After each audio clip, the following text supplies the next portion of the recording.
Kiongozi mkuu wa Iran Ayatollah Al-Khamenei amekataa pendekezo la nyuklia la Marekani na kuapa kuendelea kurutubisha uranium. Serikali ya Marekani imetoa pendekezo kwa Iran kwamba hairuhusiwi tena kurutubisha uranium na ikiwezekana iwe inanunua mafuta ya uranium, jambo ambalo Ayatollah Al-Khamenei amepinga moja kwa moja na kusema suala hilo haliwezekani. Suala la urutubishaji wa uranium limekuwa kigezo cha kushikilia mazungumzo kati ya Marekani na Iran. Kiongozi mkuu wa Iran Ayatollah Al-Khamenei amesema siku ya Jumatano huko Tehran kwamba hawataacha kurutubisha madini ya uranium na amekataa matakwa muhimu ya Marekani yenye lengo la kusuluhisha mzozo wa nyuklia uliodumu kwa miongo kadhaa, ambayo alisema ni kinyume na maslahi ya Jamhuri ya Kiislamu ya Iran. Pendekezo la Marekani la makubaliano mapya ya nyuklia liliwasilishwa kwa Iran siku ya Jumamosi na Oman, ambayo imekuwa mpatanisho mazungumzo kati ya waziri wa mambo ya nje wa Iran Abbas Araghchi na mjumbe wa Rais Donald Trump wa Mashariki ya Kati Bwana Steve Witkoff. Baada ya duru tano za mazungumzo, masuala kadhaa ambayo ni magumu kufikia daraja yamesalia, ikiwa ni pamoja na msisitizo wa Iran wa kudumisha urutubishaji wa uranium kwenye ardhi yake na kukataa kwa Tehran kusafirisha nje ya nchi hifadhi yake yote iliyopo ya uranium iliyorutubishwa sana, mali ghafi inayowezekana kwa mabomu ya nyuklia. Urutubishaji wa uranium ndio ufunguo wa mpango wetu wa nyuklia na maadui umezingatia urutubishaji huo, Khamenei alisema katika hotuba yake kwa njia ya televisheni.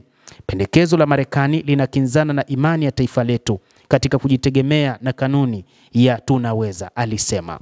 Viongozi wasio na adabu na wenye kiburi wa Marekani wanadai mara kwa mara kwamba tusiwe na mpango wa nyuklia. Wewe ni nani kuamua ikiwa Iran inapaswa kuwa na utajiri?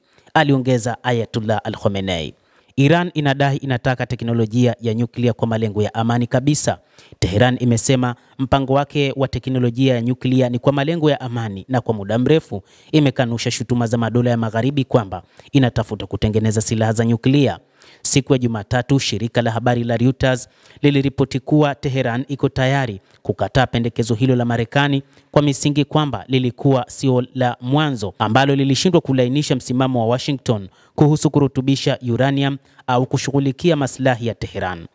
Trump amefafanua kampeni yake ya shinikizo la juu dhidi ya Tehran tangu kurejea kwake ikulu ya Marekani mwezi Januari, ambayo ni pamoja na kuzidisha vikwazo na kutishia kuishambulia Iran ikiwa mazungumzo hayo hayatazaa matunda. Wakati wa muhula wake wa kwanza mnamo mwaka 2018, Trump aliachana na makubaliano ya nyuklia ya mwaka 2015 ya Tehran na mataifa 6 na akarejesha vikwazo ambavyo vimedhoofisha uchumi wa Iran. Iran ilijibu kwa kuongeza utajiri zaidi ya mipaka ya mkataba huo, huku ikirutubisha uranium ya kutosha katika taifa hilo. Na kwa mujibu wa Ayatollah Al-Khamenei ni kwamba mataifa hayo yanaona wivu dhidi ya utajiri wa Iran, akisema kwamba hawawezi kupangiwa wao kuwa matajiri, kwamba waachane na mpango huo kabisa.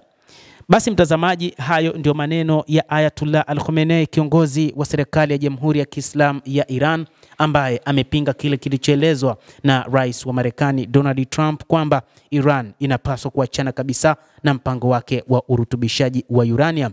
Lakini moja kati ya jambo ambalo huenda likatokea sasa ni kile alichokisema rais wa Marekani Donald Trump, ambaye alidai kwamba ikiwa mazungumzo yatashindikana, basi chaguo la pili ambalo ni kushambulia Iran litafanyika, huku Iran ikisema imejipanga kwa vyovyote vile kupambana na Marekani pamoja na Israel, lakini zaidi itashambulia maeneo yote ya Marekani yenye kambi za kijeshi, na kwa namna yoyote wanaona kwamba hilo linawezekana. Endelea kutufuatilia mtazamaji, na usisahau kulike, kucomment na kusubscribe channel yetu hii ili uweze kupata haya yote, na tutakujuza ni nini ambacho kitatokea zaidi baada ya Iran kupitia kiongozi wa mkuu ambaye ndio msemaji wa mwisho katika Jamhuri hiyo ya Kiislamu ya Iran kwamba hawatakubaliana na mpango uliopangwa na serikali ya Donald Trump, rais wa Marekani, kwamba waachane na kuzalisha uranium na kurutubisha uranium. Endelea kuwa nasi mtazamaji, naitwa Adam Hussein.